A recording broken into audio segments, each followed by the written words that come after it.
أعوذ بالله من الشيطان الرجيم. بسم الله الرحمن الرحيم.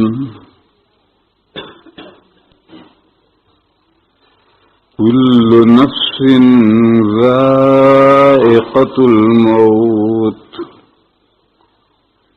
وإنما توفون أجوركم يوم القيامة فمن زحزح عن النار وأدخل الجنة فقد فاز وما الحياة الدنيا إلا متاع الغرور.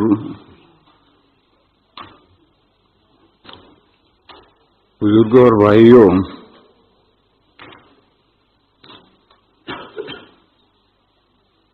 عصر کے بعد یہ آیت کریمہ میں بیان کر رہا تھا، اس میں 4 مضمون ہیں. 4 مضمون سمجھنے کے لیے 4 دن چاہیے. پہلا مضمون یہ ہے کہ ہر شخص کو موت کا مزہ چکھنا. میں عصر کے بعد یہ سمجھا رہا تھا کہ ایک ہے کھانا اور ایک ہے چکھنا، دونوں میں آسمان زمین کا فرق ہے. ہم دنیا میں جو مرتے ہیں تو مرتے نہیں ہیں، موت کا مزہ چکھتے. دیگ کے 4 چاول دادا کو دیے کہ دادا ذرا چکھیو نمک مرچ کیسا ہے، انہوں نے چکھا. تو اس طرح سے موت کا مزہ چکھتے ہیں. اور اس کی شکل یہ ہوتی ہے کہ ہماری یہ باڈی کار ہے، ہم اس میں بیٹھ کر ڈیلنگ کر رہے ہیں، گاڑی کو استعمال کر رہے یوز کر رہے ہیں. یہ ہماری یہی دنیا کی زندگی ہے. پھر جب ہم مر جاتے ہیں تو ونڈو کھول کر چابی لے کر گھر میں چلے جاتے ہیں اور گاڑی گھر کے سامنے پڑی ہے، لیکن اس گاڑی سے ہمارا تعلق ہے، چابی اس کے ہمارے ہاتھ میں ہے. کوئی دوسرا اس گاڑی کو لے جانا نہیں لے جا سکتا. ٹھیک اسی طرح سمجھ لو کہ جب ہم مرتے ہیں تو روح نکل کر کے گئی، چابی لے کر گئی. چابی لے کر گئی یعنی اس روح کا اس بدن کے ساتھ تعلق باقی رہتا. حدیثوں میں اس کو اس طرح سمجھایا ہے کہ جب جنازہ لے کر چلتے ہیں تو اگر اچھے آدمی کا جنازہ ہوتا ہے تو وہ کہتا ہے قدمونی قدمونی، مجھے جلدی لے چلو، مجھے جلدی لے چلو. اور اگر برے آدمی کا جنازہ ہوتا ہے تو وہ کہتا ہے اینا تذہبون بہا اینا تذہبون بہا، ارے مجھے کہاں لے جا رہے ہو، مجھے کہاں لے جا رہے ہو. تو میت کہتی ہے تو حیات کا اس کے ساتھ تعلق ہے جبھی تو کہتی ہے. اگر حیات کا تعلق منقطع ہو گیا اور یہ میت اینٹ پتھر جیسی ہو گئی تو اینٹ پتھر کہاں بولتے ہیں. اور یہ حدیث تو آپ کی سنی ہوئی ہے کہ جب میت کو دفن کر کے لوگ لوٹتے ہیں تو ابھی وہ چپلوں کی چاپ سن رہی ہوتی ہے اور فرشتے آ جاتے ہیں ایگزام کے لیے، امتحان لینے کے لیے. کس بات کا امتحان لینا ہے؟ پچھلے مدرسے میں کیا پڑھ کر آیا ہے. ہمارے یہاں جو درجے میں داخلہ لینا چاہتا ہے اس کے قابل ہے نہیں ہے. اس کا ایگزام ٹیسٹ ہوتا ہے، ایگزامینیشن ٹیسٹ ہوتا ہے.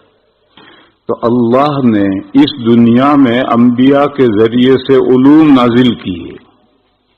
104 کتابیں آئی، بہت سارے انبیاء آئے. ہم اس دنیا میں زندگی گزار کر کے اگلی دنیا میں داخل ہو رہے ہیں، اگلے مدرسے میں داخل ہو رہے ہیں. تو یہ علوم عالیہ جو زمین پر اتارے گئے تھے یہ پڑھ کر آیا ہے یا جاہل آیا ہے؟ یہی 3 سوال ہوتے ہیں. من ربک ما دینک ما تقول فی ھذا الرجل، تیرا رب کون ہے، تیرا دین کیا تھا، پھر حضور کی زیارت کروا کر پوچھا جاتا ہے کہ ان کے بارے میں تیرا عقیدہ کیا تھا؟ کہ جو اللہ نے حضور پاک صلی اللہ علیہ وسلم کے ذریعے سے علوم نازل کیے ہیں اس دنیا میں قرآن و حدیث وغیرہ کی شکل میں، یہ کچھ پڑھ کر جان کر گیا ہے یا کوڑا گیا ہے؟ وہاں جا کر کون سے درجے میں اسے داخلہ دیا جائے؟ اس کا ایگزامینیشن ٹیسٹ ہوتا ہے، تو 3 سوال آتے ہیں، تینوں کے جواب ضروری ہیں، 2 کے جواب دو گے، 1 کا نہیں دو گے تو نہیں چلے گا، تینوں کے جواب ضروری۔ مجھے تو یہ سمجھانا ہے کہ ابھی لوگ لوٹے ہیں، ان کے جوتوں کی چپلوں کی آہٹ اور چاپ میت سن رہی ہے اور صحیح سے آگے۔ اس سے کیا سمجھ میں آیا کہ روح کا اس باڈی کے ساتھ تعلق ہے۔ اگر اینٹ پتھر جیسی ہو گئی ہے باڈی تو پھر اس پہ کیا سوال جواب ہوں گے؟ اس کے ساتھ روح کا تعلق ہے۔ اتنے دلائل کافی ہیں سمجھنے کے لیے کہ گاڑی میں سے آدمی اتر کر ونڈو کھول کر چابی لے کر گھر میں چلا گیا تو اس چابی لے گیا ہے تو اس کا گاڑی کے ساتھ تعلق ہے۔ ایسا جب ہم مرتے ہیں ہمارے بدن میں سے روح پرواز کر جاتی ہے، اڑ جاتی ہے، تو پرواز کرنے کے بعد بھی روح کا بدن کے ساتھ تعلق رہتا ہے۔ دنیا کے لوگ یعنی ایجوکیٹڈ، اونچی عقل والے، ہائی کلاس عقل والے، ان کی سمجھ میں نہ آئے تو نہ آنے دو۔ اللہ کے نبیوں نے جو امت انسانوں کو تعلیم دی ہے وہ تعلیم یہی ہے۔ قرآن و حدیث اس سے بھرے پڑے ہیں کہ مرنے کے بعد بھی روح کا بدن کے ساتھ تعلق رہتا ہے۔ پھر قبر میں عذاب بھی ہوتا ہے اور راحتیں بھی پہنچتی ہیں۔ یہ جو لوگوں میں مشہور ہے کہ عذاب قبر برحق، عذاب قبر برحق، یہ آدھا مسئلہ ہے، یہ پورا مسئلہ نہیں ہے۔ قبر میں عذاب ہی عذاب نہیں ہوتا ہے، برے لوگوں کو عذاب ہوتا ہے، اور اللہ کے اچھے بندوں کے لیے تو راحتیں ہیں۔ یہ حدیث بے شمار حدیثیں ہیں جو آپ حضرات نے سن رکھی ہوں گی کہ نیک بندے کے لیے جنت کی طرف کھڑکی کھول دی جاتی ہے، برے کے لیے جہنم کی طرف کھڑکی کھل جاتی ہے، اس کے لیے بھینی بھینی خوشبودار ہوائیں آتی ہیں، اس کو فرشتہ گھور سے لے کر مارتا ہے۔ یہ جو کھڑکیاں کھلی، یہ برے بندے کے لیے عذاب اور اچھے بندے کے لیے راحت ہے۔ تو پورا مسئلہ یہ ہے کہ قبر میں پہنچنے کے بعد، اس زندگی سے آگے گزر کر قبر میں پہنچنے کے بعد میں اچھے بندوں کے لیے راحتیں ہیں اور برے بندوں کے لیے سزائیں ہیں۔ لوگ یہ سمجھتے ہیں کہ بس عذاب قبر، عذاب قبر، عذاب قبر، عذاب قبر، بس یہی پورا مسئلہ ہے۔ یہ پورا مسئلہ نہیں ہے۔ اور جب یہ کہو کہ قبر میں لڈو بھی ملیں گے تو یہ ایجوکیٹڈ بھی تیار ہو جائیں گے لڈو کھانے کے لیے۔ ہاں لڈو ملے گا تو کھائیں گے۔ اور ڈنڈا پڑے گا تو وہ عذاب قبر کوئی چیز نہیں، ڈنڈا پڑے گا تو اس کو نہیں ماننا۔ تو اس لیے میرے بھائیو ذہن صاف کر لو پہلے کہ یہ آدھا مسئلہ ہے، اور قرآن کریم میں اور احادیث شریفہ میں کبھی کبھی آدھا مسئلہ بیان کیا جاتا ہے، جبکہ دوسرا آدھا ہر انسان اپنی عقل سے سمجھ سکتا ہے، تو وہاں آدھا مسئلہ بیان کر کے چھوڑ دیتے ہیں۔ قل اللہم مالک الملک تؤتی الملک من تشاء وتنزع الملک ممن تشاء وتعز من تشاء وتذل من تشاء بیدک الخیر ان اللہ علی کل شیء قدیر۔ کہو اے اللہ، ملک سارا آپ کا ہے، پوری کائنات کے مالک اللہ ہیں، مالک الملک۔ جب سارا ملک ان کا ہے تو دنیا کا ملک جس کو چاہیں تو تل ملک منتشا، جس کو آپ چاہیں حکومت دیں، وتنزع الملک ممن تشاء، اور جس سے چاہیں حکومت واپس لے لیں، وتعز من تشاء، اور جس کو چاہیں عزت سے سرفراز کریں، وہ تو ذل من تشاء، جس کو چاہیں رسوائی سے دو چار کریں.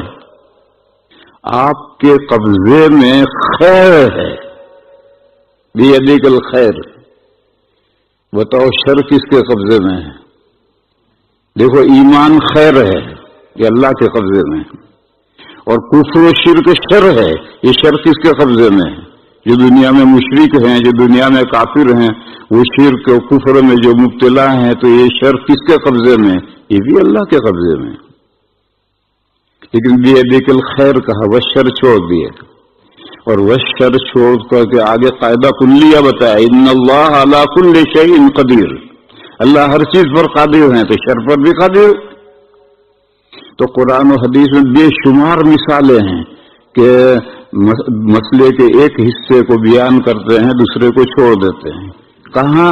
جہاں کوئی قرینہ ہو جس سے یہ سمجھ میں آئے کہ جو چھوڑ دیا ہے وہ بھی مراد ہے. ان اللہ علی کل شیء قدیر سے سمجھ میں آ جائے گا کہ شر پر بھی اللہ کی قدرت ہے. اور ایسا کرنے میں موقع کے مناسب جو بات ہوتی ہے وہ ذکر کی جاتی ہے. جو موقع کے لیے مناسب نہ ہو اس کو ذکر نہیں کرتے. آپ کے ملک میں دوسرے ملک کا پریزیڈنٹ آیا، صدر وزیر اعظم آ گئے، تو فنکشن کرتے ہیں، جلسہ کرتے ہیں اور ایڈریس دیتے ہیں، سپاس نامہ دیتے ہیں، ایڈریس.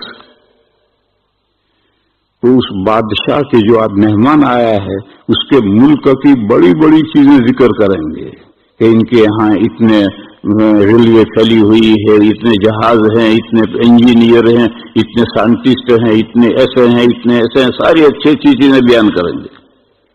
لیکن ان کے ملک میں اتنے خنزیر ہیں، اتنے گدھے ہیں، اتنے کتے ہیں، یہ نہیں بیان کریں گے.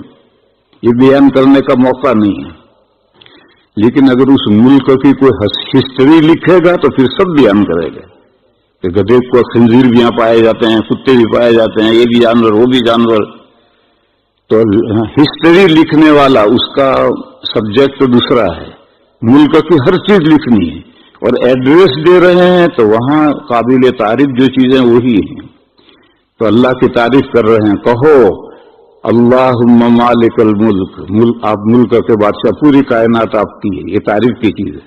جس کو دیں ملک دیں، جس سے چاہے لے لیں، یہ دونوں قابل تعریف ہیں. جس کو چاہے عزت دیں، جس کو چاہے ذلت سے دو چار کا، یہ بھی قابل تعریف ہے. آپ کے ہاتھ میں خیر ہے، آپ کے ہاتھ میں شر ہے، یہ کہنا تعریف کا موقع نہیں ہے. اس لیے بیدک الخیر کہہ کر وہ شر چھوڑ دیا اور آگے قرینہ لے آئے کہ ان اللہ علی کل شیء قدیر. اسی قاعدے کو یہاں جاری کرو. اگر یہ کہا جائے کہ قبر کے اندر مزے آئیں گے، قبر میں مزے آئیں گے. لکھنؤ میں ہم ایک مرتبہ ایک بڑے حضرت کی تعزیت کے لیے گئے، تو جس قبرستان میں دفن کیا تھا تو ہم نے سوچا کہ وہاں بھی ہوا ہے. تو ہم نے وہاں جا کر معلوم ہوا کہ قبرستان کا نام ہے ایش باغ. مولانا منظور نعمانی اس میں دفن ہے، ایش باغ. تو اگر یہ جز بیان کریں گے تو کون ڈرے گا گناہوں سے؟ اور یہ کہ اگر گناہ کرو گے تو قبر میں مرغا بنایا جائے گا، تو آدمی گناہ سے بچنے کی کوشش کرے گا. تو یہ جز بیان کرنا مصلحت نہیں ہے، یہ جز بیان کرنا مصلحت ہے. تو اس کا خیال رکھ کر کے آدھا مضمون بیان کرتے ہیں، آدھا چھوڑتے ہیں. بہرحال یہ ایجوکیٹڈ لوگ جو ہیں، دنیا کے لوگ، عقل جن کے پاس بہت زیادہ ہے، یہ جو مسلمانوں میں فرقے بنے ہیں وہ 4 بنیادوں پر فرقے بنے ہیں. وہ آپ کے سمجھنے کا مضمون نہیں، طالب علموں کے سمجھنے کا ہے. آپ کے سمجھنے کا تو یہ ہے کہ ان 4 سبجیکٹ، جن 4 سبجیکٹ کی وجہ سے یہ اسلامی فرقے بنے ہیں، اس میں ایک موضوع یہ ہے کہ نیچے عقل اوپر نقل، یا اس کا نقل نیچے عقل اوپر، اس میں اختلاف ہوا. معتزلہ یہ کہتے ہیں نقل نیچے ہے، یعنی قرآن و حدیث نیچے ہے. نقل مانے قرآن و حدیث نیچے ہیں اور ہماری عقل اوپر ہے.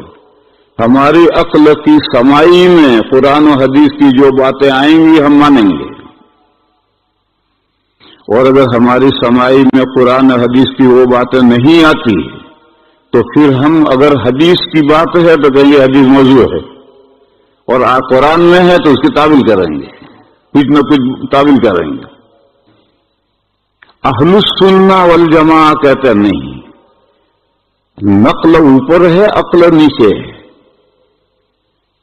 قرآن و حدیث میں جو بات آئی ہے وہ ہماری عقل کی سماعی میں آئے یا نہ آئے ہم مانیں گے، لیکن ایک شرط ہے کہ نقل صحیح ہو اور عقل بھی درست ہو۔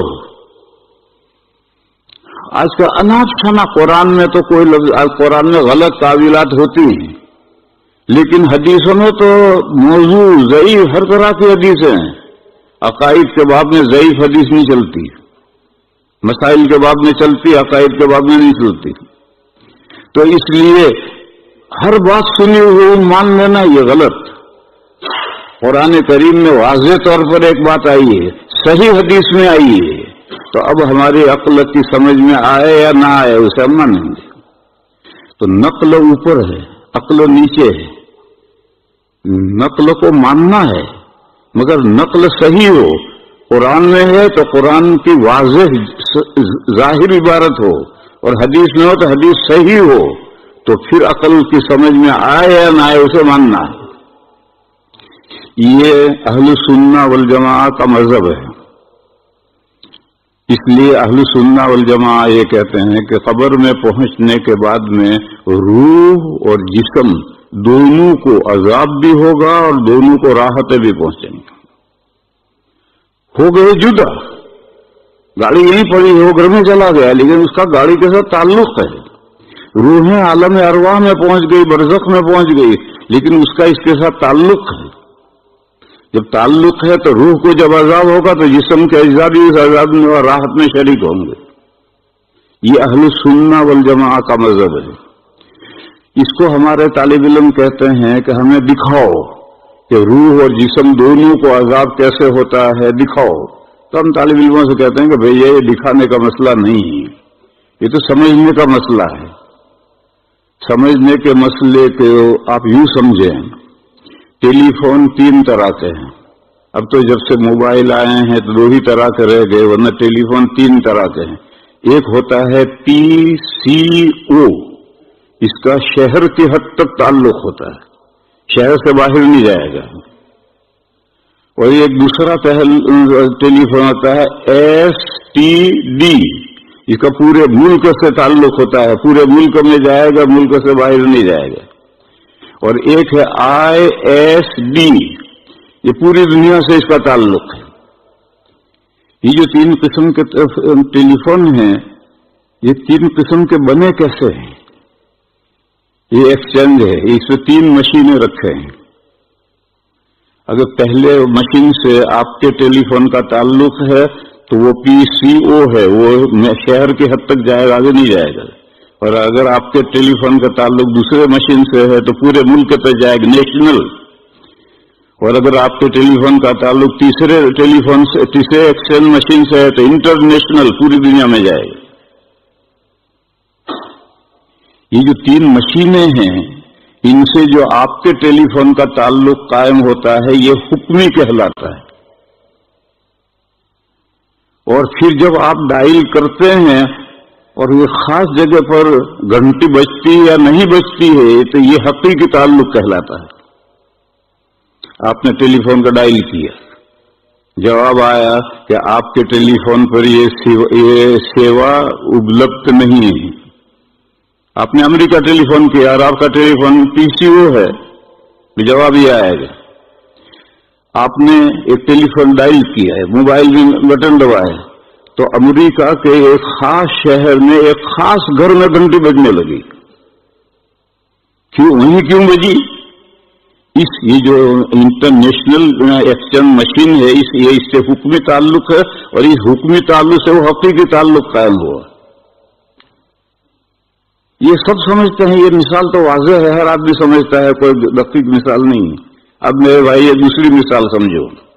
جب قیامت کے دن سور پھونکے گا اور تمام ابدان مٹی میں سے اگ آئیں گے، اس کے بعد میں پھر روحیں عالم برزخ سے ریوس آئیں گی، تو یہ روحیں اپنے ہی بدن میں گھسیں گی یا جو بھی کمرہ خالی ملا اس میں گھس جائیں گی؟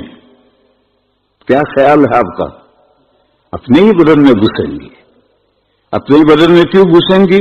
جو اس دنیا میں جو ہم نے عمل کیا ہے تو صرف روح نے عمل نہیں کیا ہے، صرف جسم نے عمل نہیں کیا ہے، روح اور جسم دونوں نے عمل کیا ہے۔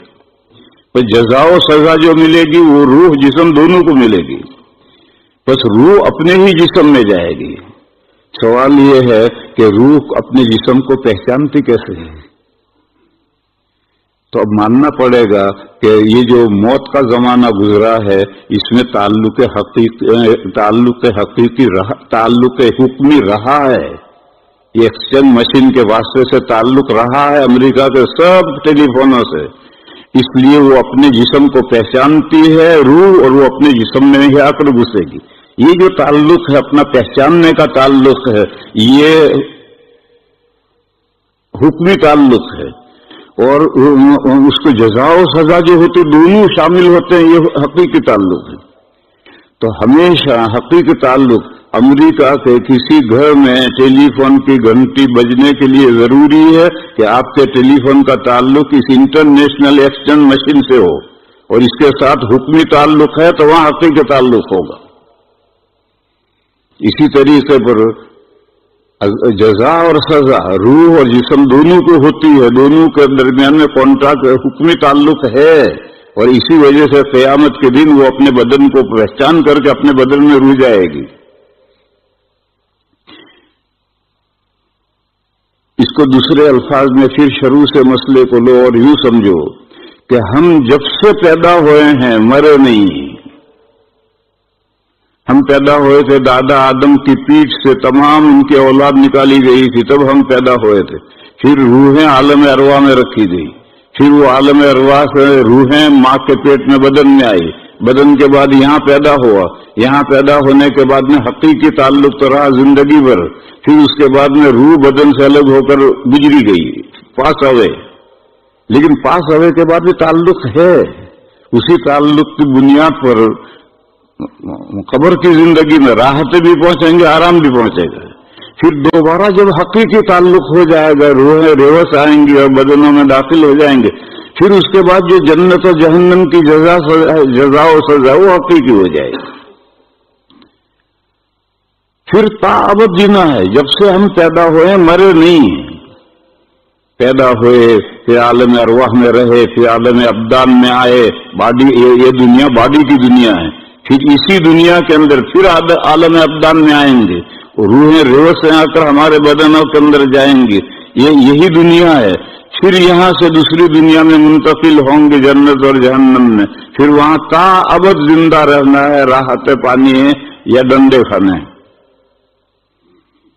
میں تو تمہیں صرف اس وقت اتنا ہی سمجھاتا تھا کہ ہم جو مرتے ہیں تو مرتے نہیں ہیں، یعنی نتھنگ نہیں ہو جاتے ہیں، بلکہ جو مرتے ہیں یہ موت کا مزہ چکھتے ہیں۔ یہ پہلا مضمون ہے، کل نفس ذائقۃ الموت۔ ہر حیوان، انسان ہی نہیں، یہ قیامت کا دن آئے گا تو یہ سارے جانور جو پیدا ہو کر مر گئے یہ بھی سب دوبارہ زندہ ہوں گے، تو ہر ایک کو موت کا مزہ چکھنا ہے۔ ایسا ذہنوں میں سے نکال دو وہ ہم مر گئے، ختم، فنش۔ اسی کو لوگ مسئلہ پوچھتے ہیں کہ کیا خودکشی کرنا جائز ہے؟ بہت پریشان خودکشی کر سکتا ہے؟ تو میں ان سے جواب دیتا ہوں کہ تمہارے پاس کیا گارنٹی ہے کہ مرنے کے بعد تمہارے لیے پلاؤ کی پلیٹ تیار ہے؟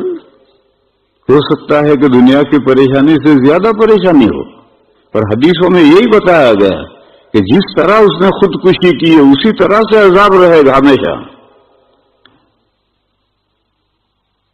اور یہ سارا تصور کہ خود اپنے آپ کو مار سکتے ہیں، خودکشی کر سکتے ہیں یا نتھنگ ہو جائیں تاکہ تکلیفوں سے راحت ملے، یہ تصور مومن کے لیے غلط ہے۔ اور مرتا تو کوئی ہے ہی نہیں، جب سے پیدا ہوا ہے اس وقت سے لے کر کے موت کا بیچ میں مزہ چکھتا ہے، پھر وہ جب دوبارہ حیات آ گئی پھر اب نہیں موت کا مزہ چکھنا ہے۔ لا یجمع اللہ علیک موتتین، اللہ تعالیٰ آپ پر دو موتیں جمع نہیں کریں گے،